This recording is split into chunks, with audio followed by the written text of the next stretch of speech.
So guys, naa namin dire sa New Zealand guys. Ayan New Zealand guys. Oh, maraming nyug dito sa New Zealand. So dito sa New Zealand nag-harvest nga pala kami ng talong. At ito nga pala yung farm dito guys. Oh. Marami mga talong, sitaw. So ayan. Oh my God!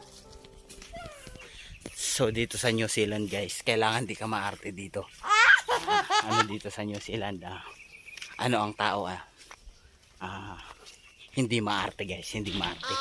So guys, tingnan mo ang kangkong dito sa diba? Maraming talong dito. So nag-harvest nga pala kami ng talong dito sa New Zealand. So 4 na sako na. So dinala ko na yung isa. So mayroon pa ditong babalikan. So ito minas pasako na dito. Ayan.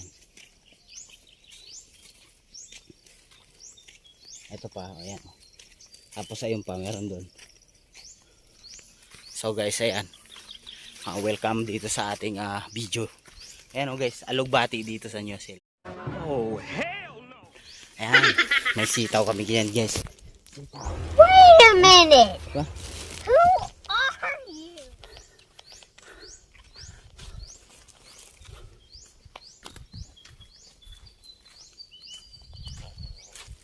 So, buhat na tayong talong. Asa na si, ano ma?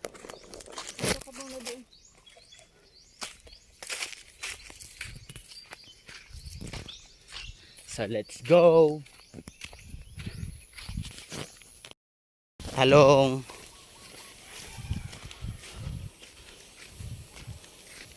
Good morning!